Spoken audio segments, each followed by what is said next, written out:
Hello guys, जैसा कि आपने वीडियो का थंबनेल देखा होगा, आज का अपना टॉपिक रहने वाला है वैद्युत रासायनिक श्रेणी इलेक्ट्रोकेमिकल सीरीज के बारे में अपन इस लेक्चर्स में पढ़ने वाले हैं।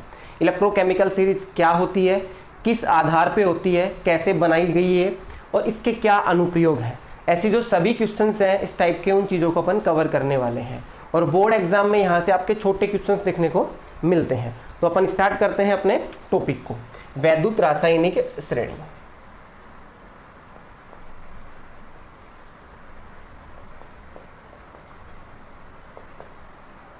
वैद्युत रासायनिक श्रेणी, इसको इंग्लिश में बोलते हैं इलेक्ट्रोकेमिकल सीरीज।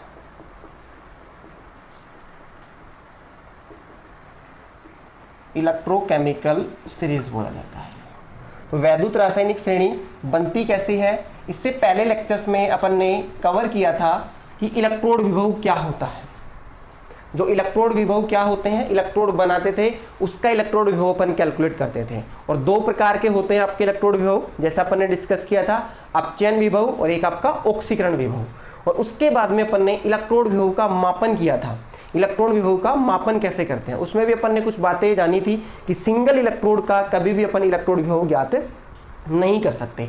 उनका इलेक्ट्रोड विभव ज्ञात करने के लिए उन्हें किसी संदर्भ इलेक्ट्रोड के साथ, जैसे मानक हाइड्रोजन इलेक्ट्रोड के साथ जोड़ के और फिर सेल विभव कैलकुलेट करते थे, सेल का विद्युत वाहक बल, और उस हिसाब से अपन क्या निकालते थे, इलेक्ट्रोड विभव। तो उसी के आधार पे जो इलेक्ट्रोड विभव का डाटा आता था, अलग अलग जो एलिमेंट्स हैं या धातु हैं उनके इलेक्ट्रोड बना के उन्हीं को एक सीक्वेंस में अरेंज कर दें अपन, तो आपकी क्या मिल जाती है, वैद्युत रासायनिक श्रेणी। तो देखो यहाँ पे अपन कुछ मैं इलेक्ट्रोड बनाता हूँ। जैसे एक तो अपन, ये आपका क्या है, फ्लोरीन F2 है, इसका अपन इलेक्ट्रोड बनाएंगे, उसके इलेक्ट्रोड का फिर इलेक्ट्रोड विभव अपन कैलकुलेट करेंगे। ऐसे अपन दूसरा लेते हैं, कोबाल्ट ले लिया मैंने। इसके बाद में आप बात करो तो चलो गोल्ड लेते हैं, AU के बाद में AG ले सकते हैं। AG के बाद में और भी अपन बात करें तो अपना कॉपर हो सकता है, कॉपर भी अपन ले सकते हैं। कॉपर के बाद में हाइड्रोजन, जो मेनली है जो आपके काम आते हैं वो ही मैं यहाँ पे एलिमेंट्स लिख रहा हूँ, उनके इलेक्ट्रोड बता रहा हूँ आपको। इसके बाद में अपन बात कर लें तो यहाँ पे अपन Fe ले सकते हैं जो आयरन होता है आपका। इसके और भी बात करें तो जिंक ले सकते हैं। और भी अपन बात करना चाहें तो यहाँ पे चलो अपन लिथियम ले लेते हैं। ये कुछ इलेक्ट्रोड है, ये मैंने यहाँ पे रख दिए हैं। अब इनका अपन ने क्या निकाला, इलेक्ट्रोड विभव, और वो भी कौन सा वाला निकाला, अपचयन विभव। क्या निकाला, रिडक्शंस विभव, और वो भी किस कंडीशंस में, मानक स्थितियों में। तो इसको बोल सकते हैं मानक अपचयन विभव, मानक अपचयन विभव, स्टैंडर्ड रिडक्शंस पोटेंशियल। ये अपन ने क्या निकाला, डाटा कैलकुलेट किया। क्योंकि IUPAC ने क्या बोला है कि ऑक्सीकरण विभव और अपचयन विभव में से किसको वरीयता दी है, उसने मानक इलेक्ट्रोड विभव किसको माना, अपचयन इलेक्ट्रोड विभव को। तब अपन ये डाटा निकाल रहे हैं। आप लिखना चाहो तो ऑक्सीकरण विभव भी लिख सकते हो, और इसका डाटा किस में आता है, इलेक्ट्रॉन वोल्ट में आता है। किस में आता है, वोल्ट में, तो वो मैं यहीं लिख दूंगा। तो इसके लिए जो फ्लोरीन का इलेक्ट्रोड बनाया और उसका फिर अपन ने क्या निकाला, मानक इलेक्ट्रोड विभव, मतलब क्या निकाला, मानक अपचयन इलेक्ट्रोड विभव का डाटा निकाला। तो कितना आया वो, 2.87 वोल्ट। ऐसे ही अपन ने कोबाल्ट के लिए निकाला, तो कोबाल्ट का डाटा कितना ऑक्यूपाइड होता है, लगभग 1.81 वोल्ट के पास। ऐसे ही अपन ने गोल्ड का क्या बनाया, इलेक्ट्रोड बनाया और इसका डाटा निकाला, तो इसकी वैल्यू इतनी आती है। आपको ये वैल्यूज याद करने की आवश्यकता नहीं है। ऐसे ही सिल्वर का बनाया तो सिल्वर की वैल्यू आ जाती है 0.80 वोल्ट के आसपास। ऐसे ही अपन कॉपर की बात करते हैं, और कॉपर का तो देखो आपने पढ़ भी लिया है, जो अपन ने डैनियल सेल पढ़ा है वहां पे डिस्कस किया है। तो कितना आता था, 0.34 वोल्ट। और हाइड्रोजन का भी अपन ने मानक हाइड्रोजन इलेक्ट्रोड पढ़ा था, वहां डिस्कस किया है, कितना होता है, 0.0 वोल्ट आता है। ऐसे ही बात कर ले आयरन का, तो आयरन के लिए कितना होता है, और आपका एक जिंक है, आयरन जिंक, तो आयरन के लिए आप ध्यान रख सकते हो 44 वोल्ट। और ये लिथियम का सबसे कम होता है या सबसे ऋणात्मक होता है, ऐसा भी आप बोल सकते हो। ये भी आपका क्या है, ऋणात्मक है, यहाँ पे 0.05। और जो जिंक है इसका भी आपने पढ़ रखा है 0.76, ये वोल्ट में है। तो ऐसे ही अपन ने क्या किया, इसके बीच में और भी एलिमेंट्स हैं, ऐसा नहीं है कि ये है, मैंने कुछ मेनली एलिमेंट्स को रखा है और इस हिसाब से आपको एक सीरीज बताने की कोशिश में कर रहा हूँ। आप चाहो तो इसमें 3 का डाटा ध्यान रख सकते हो, फ्लोरीन, हाइड्रोजन और आपका लिथियम, तो भी आपका काम चल जाएगा। तो इसके बीच में और भी एलिमेंट्स होते हैं। तो ऐसे अपन ने ये निकाल लिया, और इसमें क्या निकाला है अपन ने, अपचयन विभव का डाटा, बस उसको किस क्रम में रख दिया, देखो अपन को दिख रहा है, इसको आप किस क्रम में व्यवस्थित कर रहे हो, घटते हुए क्रम में। अब देखो ये नेगेटिव में वैल्यू है, छोटा मान है और ये बड़ा है, तो घटते हुए क्रम में अपन ने क्या किया, व्यवस्थित किया। तो बस इसी को अपन लिख देंगे। देखो यहां पे अपन लिखते थे विभिन्न तत्वों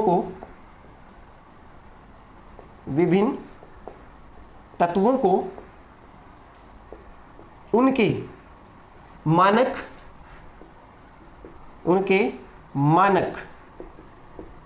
इलेक्ट्रोड विभव, मानक इलेक्ट्रोड विभव, और मानक इलेक्ट्रोड विभव किसको माना है, जो उसका अपचयन विभव आता था, किसको, अपचयन विभव को। तो आप सीधा ये भी लिख सकते थे मानक अपचयन विभव, मानक अपचयन विभव, जिसको अपन रिप्रेजेंट करेंगे ई नोट रिडक्शंस, मानक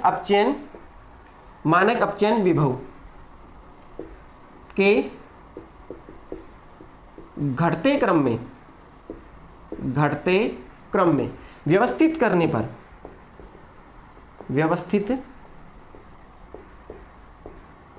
करने पर प्राप्त जो सीरीज होती है या श्रेणी होती है, प्राप्त श्रेणी वैद्युत रासायनिक श्रेणी कहलाती है, या उसको वैद्युत रासायनिक श्रेणी कहते हैं। अब देखो एक छोटा सा पॉइंट आप ध्यान रखना जो आपको कंफ्यूजन से बचाएगा। कभी आपको लिखा हुआ मिले घटते हुए क्रम की जगह बढ़ता हुआ क्रम, तो आप वो भी ठीक है, पर एनसीईआरटी के अकॉर्डिंग बात करेंगे तो घटते हुए क्रम में लिखना है। ध्यान रखना है, यहाँ पे आप लिख सकते हो, इसमें जो ये है ना नोट में आप थोड़ा सा ध्यान रख सकते हो, जो ई नोट रिडक्शन है, देखो ये अपन ने शॉर्ट में लिख दिया है मानक अपचयन विभव का मान, इसको आप घटते क्रम बढ़ते क्रम में भी व्यवस्थित कर सकते हो, और इसको किस में व्यवस्थित कर सकते हो, आप घटते हुए क्रम में भी क्या कर सकते हो, व्यवस्थित, डिक्रीजिंग ऑर्डर में। पर एनसीईआरटी के अकॉर्डिंग आपको इसको लेके चलना है, तो ये आपको थोड़ा सा ध्यान रखना है। तो देखो घटता हुआ क्रम ही है ये, क्योंकि ये वैल्यू ज्यादा है, ये वैसे देखो मैग्नीट्यूड ज्यादा दिख रहा है पर ऋणात्मक है ये, तो घटता हुआ है। तो बस इसी को अपन क्या बोल देते हैं, वैद्युत रासायनिक श्रेणी, इसको बोल देते हैं अपन इलेक्ट्रोकेमिकल सीरीज। और आपको याद करने की आवश्यकता नहीं है, बस 3 एलिमेंट भी आप याद कर लोगे तो काम आपका चल जाएगा। अब इसमें ही अपन कुछ बातें देखेंगे। देखो इसमें अपन एक पॉइंट लिख सकते हैं, सबसे अधिक, ये क्या है, सबसे अधिक है ना, तो आप लिख सकते हो इस श्रेणी में जो सर्वाधिक है, सर्वाधिक ई नोट रिडक्शन, सब मैं शॉर्ट में लिख रहा हूं, सर्वाधिक मानक अपचयन विभव किसका है आपका, वो ध्यान रखना है, छोटा क्वेश्चन पूछा जा सकता है। फ्लोरीन का है, कितना है इसका तो डाटा भी याद रखना है आपको, इलेक्ट्रॉन वोल्ट। और न्यूनतम किसका है, निम्नतम की बात कर ले अपन, निम्नतम किसका है, जो कम है आपका, ई नोट रिडक्शंस किसका है सबसे कम, लिथियम का, ये आपको ध्यान रखना है, लिथियम का सबसे कम है, कितना है, -0.5 वोल्ट। अब देखो क्वेश्चंस को वो घुमा के पूछ सकता है, अगर वो पूछ ले सबसे ज्यादा ऋणात्मक मान किसका है, तो आप ये बताओगे, ये ध्यान रखना है, सर्वाधिक ऋणात्मक, ऐसा कुछ क्वेश्चंस बना दे सर्वाधिक ऋणात्मक, तो ऋणात्मक पूछ ले सर्वाधिक तो ये होगा। बाकी वैसे पूछे ज्यादा किसका है तो आपके फ्लोरीन का, और किसकी बात कर रहे हैं, इसकी।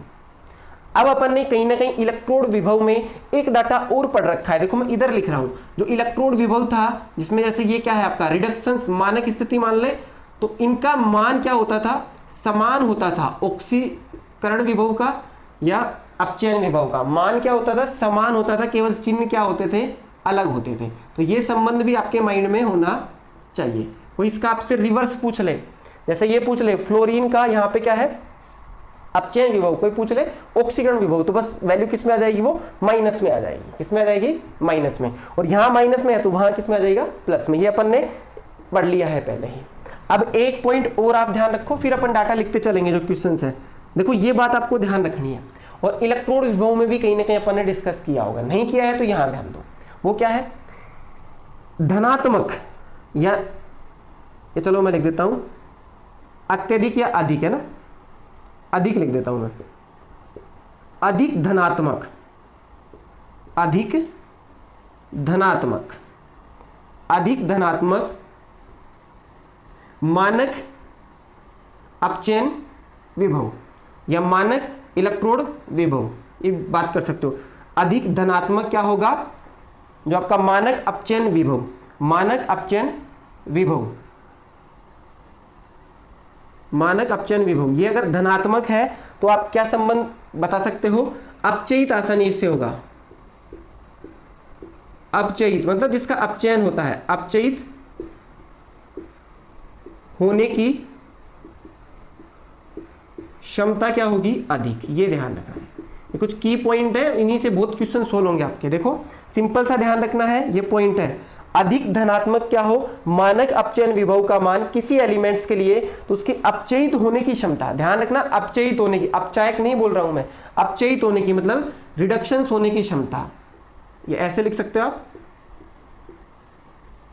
अपचयन होने की क्षमता, उसका अपचयन उतना ही ज्यादा होगा।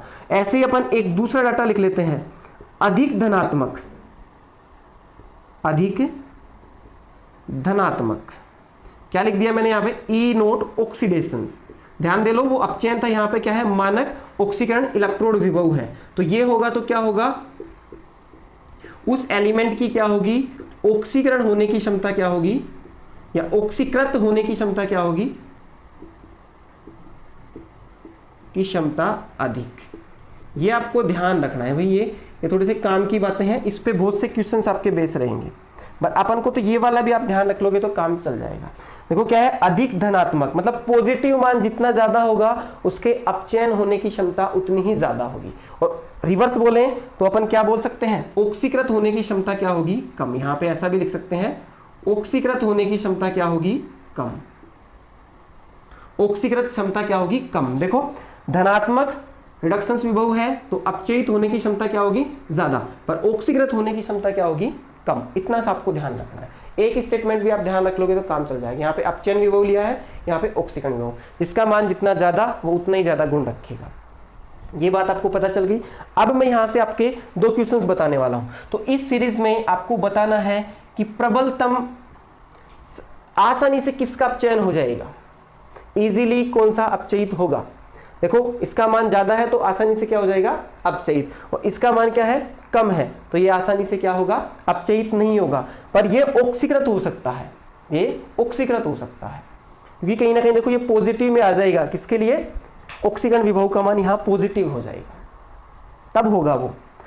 ये बातें हैं, तो ये आपको पता चला। अब आपसे कोई पूछ रहे इसमें सबसे आसानी से अपचयित या जिसका अपचयन आसानी से हो जाता है वो कौन है, आपका फ्लोरीन। मतलब फ्लोरीन इलेक्ट्रॉन ग्रहण कर सकता है, अपचयन का मतलब क्या होता है, इलेक्ट्रॉन्स को ग्रहण करना। फ्लोरीन आसानी से इलेक्ट्रॉन को ग्रहण कर सकता है, पर लिथियम आपका आसानी से इलेक्ट्रॉन को ग्रहण नहीं कर सकता है, ये इलेक्ट्रॉन्स को त्याग सकता है। और आपने छोटी क्लासों में भी पढ़ा होगा कि जो धातु होती हैं वो इलेक्ट्रॉन त्यागने का गुण रखती हैं, तो लिथियम क्या है आपकी धातु, और अधातु क्या होती है, इलेक्ट्रॉन ग्रहण करने का गुण रखती है। तो फ्लोरीन क्या है आपकी अधातु, इलेक्ट्रॉन ग्रहण करने की कोशिश करती है।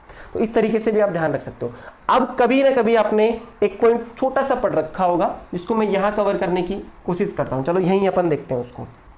यहां पे आपको ध्यान देना, ऑक्सीकारक और अपचायक क्या होते हैं, मैं इधर लिख रहा हूं है ना, ऑक्सीकारक, ऑक्सीकारक, चलो दिख नहीं रहा होगा आपको तो मैं इसको इधर कर देता हूं है ना, ये है आपका ऑक्सीकारक। ऑक्सीकारक का मतलब क्या था, ऑक्सीकरण की बात नहीं हो रही है, ऑक्सीकारक ऑक्सीडाइजिंग एजेंट, अगर अभी भी आपको कंफ्यूज है तो। ऑक्सीडाइजिंग एजेंट मतलब एक ऐसा एजेंट जिसके पास आप जाओगे तो वो क्या कर देगा, आपका ऑक्सीकरण कर देगा, ऐसे ध्यान रखो। ऑक्सीकारक मतलब क्या होता है, ऑक्सीडाइजिंग एजेंट, और ऑक्सीडाइजिंग एजेंट मतलब ऐसा कोई एजेंट है जिसके पास आप गए तो आपका क्या हो जाएगा, ऑक्सीकरण। तो ऑक्सीकारक वो होते हैं जो दूसरों का तो क्या कर दे, इसके पास जाने वाला है, दूसरों का क्या करेगा, ऑक्सीकरण। ये देखो आपको पहले से पता होना चाहिए, ऑक्सीकरण 11th की चीजें हैं। और स्वयं का क्या कर लेता है, खुद का क्या करेगा वो, अपचयन। स्वयं का क्या होगा, अपचयन। बस इतना सा आप ध्यान रखना। ऑक्सीकारक वो स्पीसीज होती हैं जो स्वयं का क्या कर लेती हैं, अपचयन, और दूसरे का क्या कर देती है, ऑक्सीकरण। तो यहाँ पे ये बात आ चुकी है। अब ऐसे ही अपन बात कर ले अपचायक की। अपचायक क्या होता है, देखो अपचायक की भी बात अपन इधर कर लेते हैं। चलो इधर में, ये तो आपने देख लिया है, तो अपचायक को मैं इधर बताने की कोशिश करता हूं। ये आपका अपचायक की बात कर ले मैंने। अपचायक का मतलब होता है रिड्यूसिंग एजेंट। रिड्यूसिंग एजेंट मतलब एक ऐसी स्पीसीज जिसके पास आप जाओगे तो क्या कर देगा, आपका अपचयन। तो इसके पास जाने वाला कोई दूसरा ही होगा, दूसरों का क्या करता है, अपचयन। देखो ये चीजें आपको पता होनी चाहिए, तभी आपको ये टॉपिक समझ में आएगा। और स्वयं का क्या कर लेगा, स्वयं का ऑक्सीकरण, ये आपको ध्यान रखना है, स्वयं का ऑक्सीकरण। अब मेरा आपसे क्वेश्चंस है कि इस सीरीज में ही पूछ रहा हूं मैं आपसे, जो आपके क्वेश्चंस आते हैं मैक्सिमम, तो इसमें आपको बताना है प्रबलतम सबसे पावरफुल ऑक्सीकारक कौन सा है, सबसे पावरफुल ऑक्सीकारक कौन सा है, तो वो पॉइंट अपन लिखेंगे। तो प्रबलतम ऑक्सीकारक पूछ ले आपसे, प्रबलतम ऑक्सीकारक, प्रबलतम ऑक्सीकारक, और एक आपको पूछ ले प्रबलतम, प्रबलतम अपचायक, ऑक्सीडाइजिंग एजेंट, और एक आपका रिड्यूसिंग एजेंट। ये क्वेश्चंस अपने आप में सेकंड क्वेश्चंस। बताओ, थोड़ा सा दिमाग लगाओ। देखो क्या है पहला क्वेश्चन अपना, ऑक्सीकारक। तो देखो ऑक्सीकारक कौन सा होगा, इसमें ऑक्सीकारक वो होगा जो स्वयं का अपचयन क्या कर ले, आसानी से कर ले। तो दूसरे का क्या कर सकता है, वो ऑक्सीकरण कर सकता है। तो स्वयं का अपचयन कौन कर सकता है, देखो इसमें सबसे ज्यादा अपचयन किसका होगा, जिसकी वैल्यू क्या हो, धनात्मक, वो अपचयित होता है। तो इसमें फ्लोरीन, देखो फ्लोरीन का क्या है, मानक इलेक्ट्रोड विभव का जो डाटा है क्या है, धनात्मक, सबसे ज्यादा धनात्मक। तो अपचयित होने की क्षमता भी क्या है, सबसे ज्यादा, और खुद अपचयित हो जाएगा, मतलब खुद इलेक्ट्रॉन ग्रहण कर सकता है। तो दूसरे से कहीं ना कहीं ग्रहण करेगा, तो दूसरे ने इलेक्ट्रॉन त्यागे तो उसका क्या हो गया, ऑक्सीकरण। तो ध्यान रखो इस, ये क्या है, प्रबलतम, प्रबलतम ऑक्सीकारक कौन होगा आपका, फ्लोरीन। क्या होगा, फ्लोरीन क्या है आपका प्रबलतम ऑक्सीकारक। कारण भी आपको पता है, इसका ई नोट रिडक्शन क्या है, सबसे ज्यादा धनात्मक, सबसे ज्यादा क्या है, धनात्मक। ऐसे ही अपन बात कर ले प्रबलतम अपचायक। अब अपचायक सीधा ही माइंड में आ जाना चाहिए, जो दूसरे का क्या कर दे, अपचयन, खुद का क्या कर दे, ऑक्सीकरण। तो ऑक्सीकरण की टेंडेंसी किस पे डिपेंड करती है, जिसके लिए देखो ये वैल्यू जितनी ज्यादा होगी उसका ऑक्सीकरण उतना ही कम होगा। तो देखो यहां से देखो स्वयं का ऑक्सीकरण, मतलब कहीं ना कहीं आपको ये देखना है, ये वैल्यू जितनी कम उतनी ही ये वैल्यू ऑक्सीकृत होने की क्षमता ज्यादा। तो सबसे ज्यादा ऑक्सीकृत कौन हो सकता है, लिथियम। वैसे भी आप जान सकते हो मेटल्स आसानी से इलेक्ट्रॉन त्याग देती हैं। तो प्रबलतम अपचायक, क्योंकि दूसरे का क्या करेगा, अपचयन, तो ये क्या होगा आपका लिथियम। लिथियम, ये आपको ध्यान रखना है, इसमें F2 और ये आपका लिथियम। तो सेकंड क्वेश्चन आपका ये कवर होता है। थोड़ा बहुत नहीं समझ में आया तो एक बार इसको रिपीट करके आप देख सकते हो, ये डाटा आपको पता होना चाहिए। और भी नहीं है तो एक तरीके से आप और समझ सकते हो। देखो अपन ऊपर से नीचे आ रहे हैं, देखो ये सीरीज बन रही है आपकी, मैं बात कर रहा हूं ऊपर से नीचे, फ्लोरीन से आ रहे हैं अपन लिथियम की तरफ। तो इधर से इधर अपन आ रहे हैं, तो जो मानक अपचयन विभव है, मानक अपचयन विभव, इसकी वैल्यू क्या हो रही है, घट रही है। देखो मानक अपचयन विभव लिख रखा है मैंने, बताओ इसका मान घट रहा है या बढ़ रहा है। तो इसकी वैल्यू क्या हो रही है, डिक्रीज हो रही है। अब इस साइन से लिख रहा हूं मैं कमी को, ऊपर से नीचे आ रहे हैं तो इसकी वैल्यू क्या हो रही है, कम। और बस इसी सीक्वेंस को वैद्युत रासायनिक श्रेणी अपन बोल रहे हैं। अब इसी के अपोजिट में अपन लिख सकते हैं, भाई ये घटेगा तो कहीं ना कहीं आप ये भी लिख सकते हो ना, ई नोट ऑक्सीडेशन, क्योंकि ये एक दूसरे के क्या थे, समान थे पर चिन्ह में फर्क था। तो कहीं ना कहीं ये वाली वैल्यू आपकी बढ़ेगी। ये क्यों बढ़ेगी, मानक ऑक्सीकरण विभव का मान क्यों बढ़ेगा, पर अपन को डाटा इसी के ध्यान रखने हैं। क्यों बढ़ेगा, क्योंकि ये प्लस में हो जाएगा, तो ऊपर से धीरे धीरे आप चल रहे हो तो ये प्लस में जाता जा रहा है, ये माइनस में हो जाएगा इसके लिए। अब आगे अपन बात करते हैं, ये है।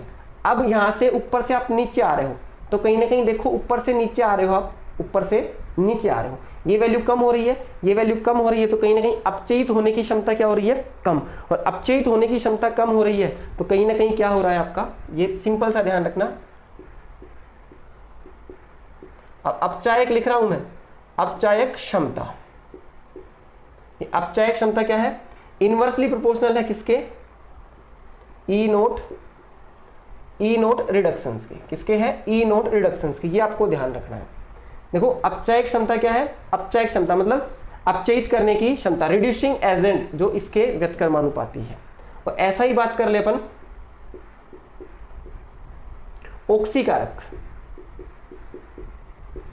ऑक्सीकारक क्षमता का मतलब है कि वो दूसरे का क्या कर दे, ऑक्सीकरण। ये क्या हो जाएगा, ई नोट रिडक्शंस के क्या होगा, समानुपाती। इतना सा आपको ध्यान रखना है। ये अपचायक क्षमता मतलब जो आपका रिड्यूसिंग एजेंट है उसकी पावर किसके व्युत्क्रमानुपाती है, इसके। और ऑक्सीकारक क्षमता मतलब स्वयं का अपचयन। तो अब स्वयं का अपचयन कब ज्यादा होता है, जब ये वैल्यू जितनी ज्यादा होगी, ये वाला मान जितना ज्यादा होगा। तो ये आप थोड़ा सा एक फॉर्मूला है याद करने का, आप ध्यान रख सकते हैं इसको, है ना।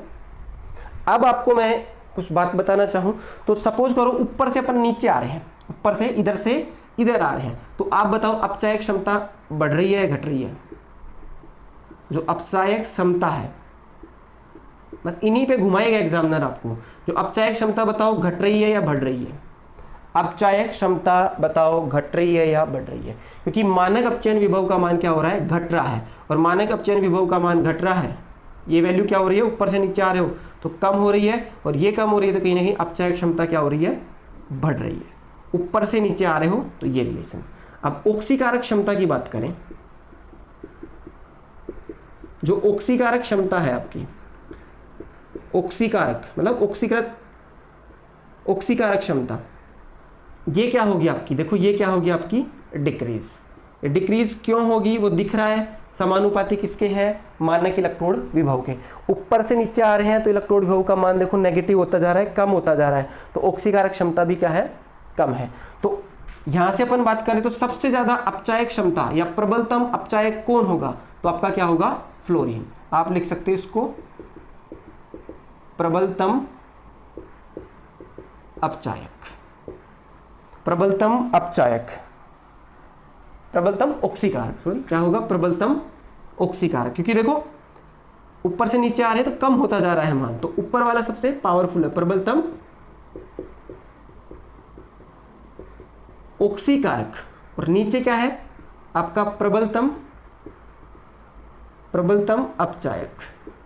रिड्यूसिंग एजेंट सबसे पावरफुल कौन है, नीचे वाला, ये रिड्यूसिंग एजेंट है। और ये आपका क्या है, ये वाला आपका क्या है, ऑक्सीकारक। जैसा कि अपन ने यहाँ पे भी लिख लिया है, प्रबलतम ऑक्सीकारक फ्लोरीन और प्रबलतम अपचायक कौन है आपका, लिथियम। तो ये मैंने आपको याद करने के लिए बताया है, इससे आप थोड़ा सा याद रख सकते हो। और भी अलग वे से आपसे कोई पूछ लिया जाए, जैसे ऊपर से नीचे आ रहे हैं, ऊपर से नीचे, जैसे इधर से अपन इधर आए तो आप सीधा सा बता सकते हो। चलो आप इसका स्क्रीनशॉट लो। पहले टॉपिक रहने वाला है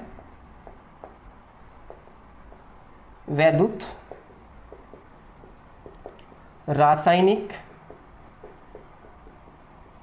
श्रेणी के अनुप्रयोग, इसको भी अपन देख लेते हैं। वैद्युत रासायनिक श्रेणी के अनुप्रयोग। अब देखो यहाँ पे जो भी ये डाटा लिखे हैं ना मैंने, किसके लिखे हैं, अपचयन विभव के। इसका मतलब ये है ऐसी कुछ प्रोसेस हो रही होगी जो आपका F2 है कि 2 इलेक्ट्रॉन ग्रहण करके किस में जा रहा है, अपचयन दिखाना है, इलेक्ट्रॉन्स को ग्रहण करना क्या है, अपचयन। तो F2 माइनस में कन्वर्ट हो रहा है। तो ये प्रोसेस है आपका अपचयन विभव की, डाटा कैलकुलेट किए। अब ये कोबाल्ट है आपका, ये CO+3 में 3 इलेक्ट्रॉन ग्रहण कर रहा है ये आपका, ऐसे भी आप थोड़ा सा समझ सकते हो, पर आपको तो सीधा एलिमेंट से ध्यान रखना है। और ये किस में जा रहा है आपका, कोबाल्ट। ये चीजें हैं इसमें सिंपल सा, जैसे Au है आपका, Ag है, कॉपर है, जिंक है। ये जैसे जिंक की अपन पढ़ते थे, Zn+2 है, ये 2 इलेक्ट्रॉन को एक्सेप्ट कर रहा है और किस में जा रहा है, जिंक सॉलिड में। ऐसे लिखा है मैंने ये डाटा, है ना, तो ये ध्यान रखना। जैसे Ag है आपका, Ag+ में होता है, ये 1 इलेक्ट्रॉन ग्रहण करता है और Ag सॉलिड में चला जाता है। ये अपचयन हो रहा है ना, तो बस अपचयन के कारण जो इलेक्ट्रोड विभव उत्पन्न होता है वही। जैसे कॉपर आपका Cu+2 है, 2 इलेक्ट्रॉन ग्रहण कर रहा है और किस में जा रहा था, Cu सॉलिड में। ये रिएक्शंस अपन पढ़ रखे हैं, तो अपचयन विभव का डाटा है ये सब के लिए। जैसे लिथियम में भी आपका +1 होता है, 1 इलेक्ट्रॉन ग्रहण करेगा और लिथियम आपका हो जाएगा। तो इस तरीके से डाटा लिए गए हैं। Au+ में है तो ये आपका हाइड्रोजन H+ में है और इलेक्ट्रॉन ग्रहण कर रहा है, इसका अपचयन हो रहा है। इस तरीके से है ये। Fe+2 में है, यहाँ पे Fe+2 है, ये 2 इलेक्ट्रॉन ग्रहण कर रहा है और किस में जा रहा है, Fe सॉलिड में। तो इस तरीके से अपचयन की रिएक्शंस के उत्पन्न हुआ है वो। अब देखो यहाँ बात करते हैं अपन ये अनुप्रयोग। अनुप्रयोग फर्स्ट अनुप्रयोग है ये क्वेश्चन से अपने आप में। आप एनोड और कैथोड का पता कर सकते हो। एनोड व कैथोड का निर्धारण। कोई भी आप सेल बना रहे हो उस सेल में एनोड कौन रहेगा और कैथोड कौन रहेगा, वो आप वैद्युत रासायनिक श्रेणी के द्वारा पता कर सकते हो। कैसे कर सकते हो उसको जान लो। देखो इसमें सिंपल सा है, जो आपका ये है ई नोट रिडक्शंस, अब इसी की बात करेंगे अपन।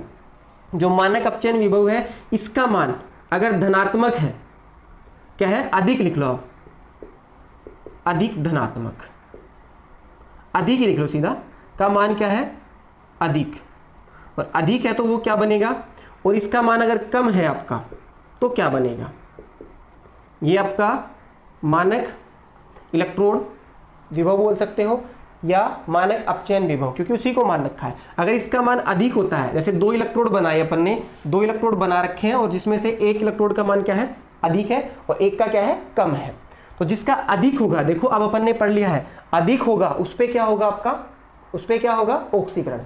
कैसे होगा, क्योंकि देख अपन जानते हैं अधिक धनात्मक मान होगा इसका, तो अपचयित होने की क्या है, उसका अपचयित होने की क्षमता क्या है, ज्यादा, मतलब अपचयन होगा उसका, अपचयित होने की क्षमता ज्यादा है तो अपचयन होगा। और अगर मान कम है आपका तो उसका क्या होगा, ऑक्सीकरण। तो अधिक है तो क्या होगा, वहां पे क्या होगा, उसका अपचयन होगा। और अपचयन किसका होता है, जो कैथोड होता है, अपचयन किस पे होता है, कैथोड पे। तो पता चल गया आपको। ऐसे ही जिसका कम है उसका क्या होगा, ऑक्सीकरण, क्या होगा, ऑक्सीकरण। देखो चीजें इन्हीं पे घूम फिर के आएंगी, एग्जामिनर कैसे भी क्वेश्चन बना सकता है। तो जिसपे ऑक्सीकरण होता है वो क्या है आपका, एनोड। इतना सा आपको ध्यान रखना है। एग्जाम्पल्स की भी बात कर ले अपन, जैसे 2 इलेक्ट्रोड अपन जो पढ़ भी चुके हैं, एक आप क्या है, जिंक धातु का इलेक्ट्रोड है, एक सेल आपका डेनियल सेल, उसमें जिंक धातु का लगा दिया, और एक आपका कॉपर धातु का इलेक्ट्रोड है। अब इनके इलेक्ट्रोड विभव का डाटा आप देख लो। जिंक का कितना दे रखा है यहाँ पे, ये रहा -0.76 वोल्ट, और कॉपर का कितना है 0.34 वोल्ट। अधिक कौन सा इसमें, ये वाला, देखो अधिक है ना ये, और अधिक था तो अपन ने डेनियल सेल में देखा भी था। ये किसका काम कर रहा है आपका, कैथोड का ही करता था, और ये किसका करता है आपका, एनोड का करता है। अब दूसरा क्वेश्चन मैं आपसे यही पूछता हूं एग्जाम में, जैसे एक तो अपन ले ले हाइड्रोजन्स और एक अपन ले ले कॉपर, हाइड्रोजन्स और कॉपर, ये 2 इलेक्ट्रोड थे, इनको जोड़ के अपन ने सेल बना दिया। तो अब बताओ इसमें एनोड का काम कौन करेगा, इसमें एनोड कौन सा होगा और कैथोड कौन सा होगा। एक तो कॉपर का इलेक्ट्रोड लिया है और एक अपन ने हाइड्रोजन्स का। तो इन दोनों के केस में बताओ, देखो अधिक मान किसका है आपका, इसका, किसका है, कॉपर का। कॉपर का है तो कॉपर अधिक मान है, तो अधिक होगा तो अपचयन होगा, अपचयन होगा तो क्या है वो, कैथोड। वो किसका बन जाएगा, कैथोड। ये क्या बन जाएगा आपका, एनोड। ऐसे ही अपन ने ये मान लो जिंक का लेता हूं मैं, इसका लेता हूं, तो इन दोनों में बताओ आपका एनोड कौन सा होगा और कैथोड कौन सा होगा। अब ध्यान दो, मान किसका ज्यादा है, इसका, इसका तो नेगेटिव में है, तो इसका ज्यादा है तो इस पे क्या होगा आपका, अपचयन, क्योंकि ये रिलेशन अपन ने पढ़ लिया है। ज्यादा होगा अपचयन, अपचयन किस पे होता है, कैथोड पे, तो कैथोड का काम करेगा, और ये किसका काम करेगा आपका, एनोड का काम करेगा। तो इस तरीके से आप किसी का भी पता लगा सकते हो। फर्स्ट अपना कंप्लीट हुआ। अब बात करते हैं सेकंड की। सेकंड अनुप्रयोग क्या है आपका, सेकंड अनुप्रयोग आप ये बता सकते हो, ऑक्सीकारक और अपचायक गुण। कौन सा प्रबलतम ऑक्सीकारक होगा और कौन सा आपका अपचायक होगा। तो सेकंड को भी अपन यही देखते हैं। सेकंड आपका अनुप्रयोग क्या है, ऑक्सीकारक व अपचायक गुण,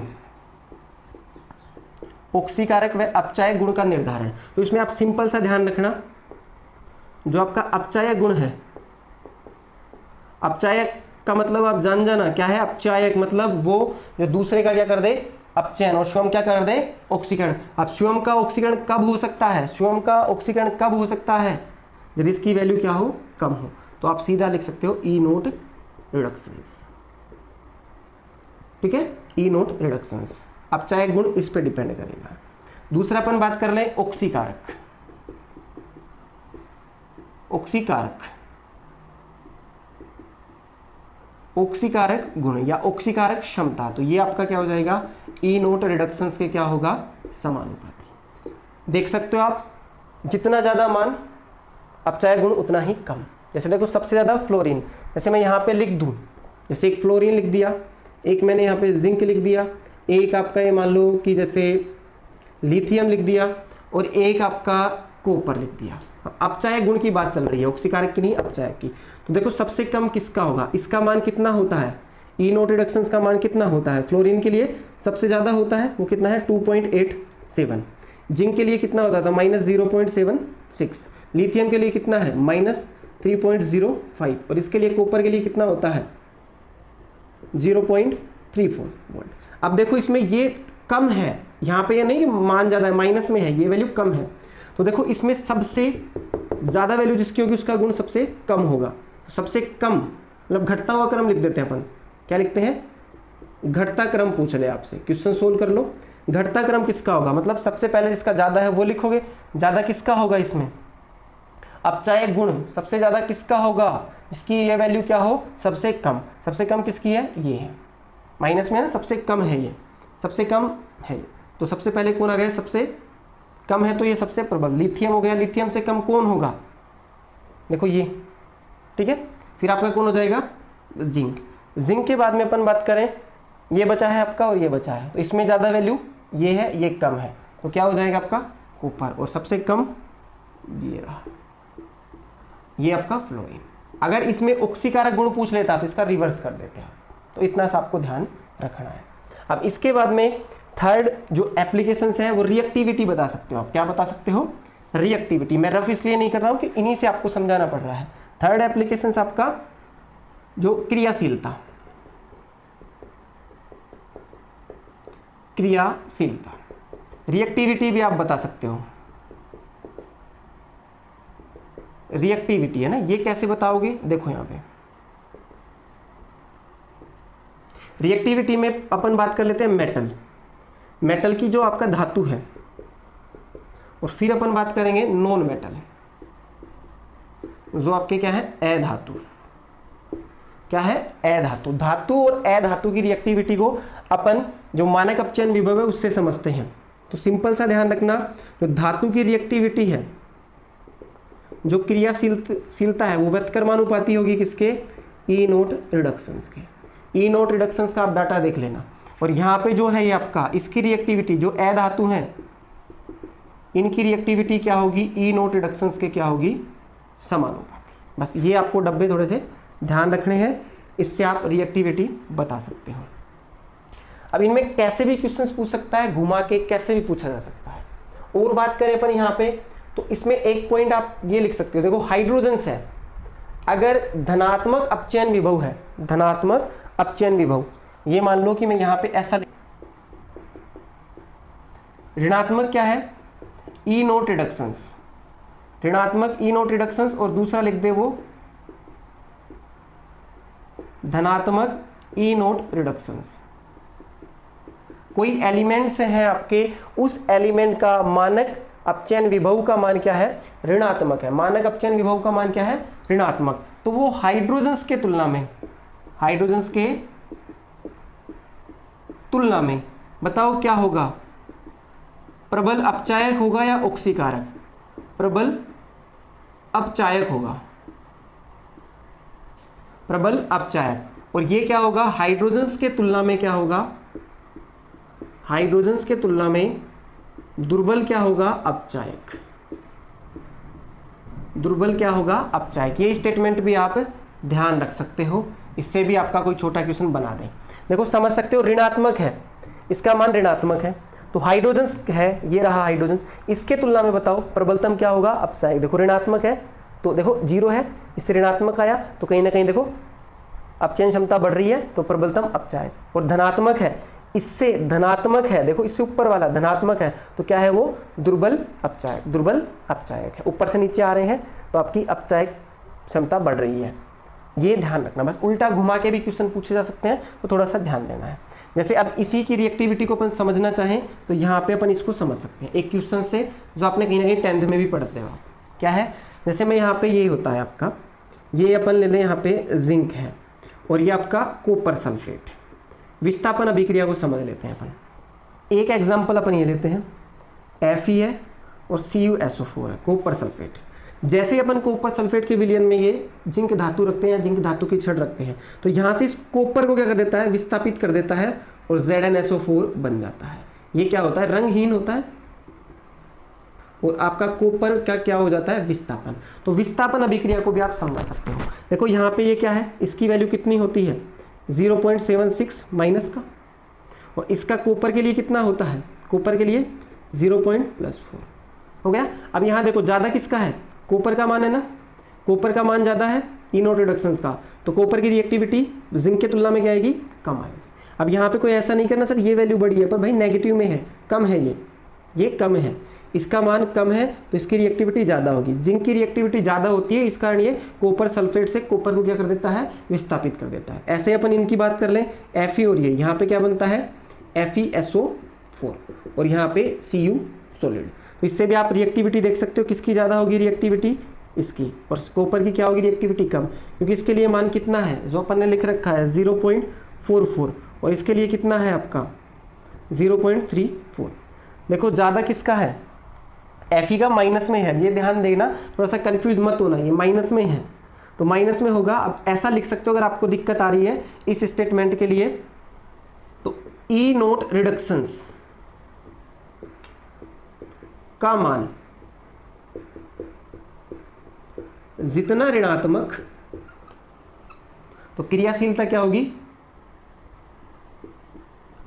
रिएक्टिविटी उतनी ही क्या होगी, ज्यादा होगी। बस ऐसे भी आप बोल सकते हो, ई नोट रिडक्शंस का मान जितना ऋणात्मक होगा उस धातु की क्रियाशीलता भी क्या होगी, उतनी ही ज्यादा। अगर इसमें आपको दिक्कत हो रही है तो ये हो चुका है तो ये इसको रिप्लेस कर देता है और ये बन जाता है। ये कैसा होता है, हरा रंग, हरा रंग का विलयन होता है। कॉपर सल्फेट का कैसा होता है, नीला रंग। एक और जानकारी मैं आपको बता सकता हूँ, Fe+2 आयन है तो हरा रंग आपको देखने को मिलता है, और Fe+3 है आयन का कोई कॉम्प्लेक्स बन रहा है तो उसमें क्या मिलता है आपका, भूरा, पीला भूरा रंग भी आपको दिख सकता है। तो यहाँ पे क्या है, हरा है। तो ये अपना क्या है, वैद्युत रासायनिक श्रेणी कंप्लीट होता है। बस इसमें थोड़ा सा आपको लॉजिकली क्वेश्चंस को अटेम्प्ट करना है, नहीं तो गलती होने के चांस होते हैं। Thank you for watching.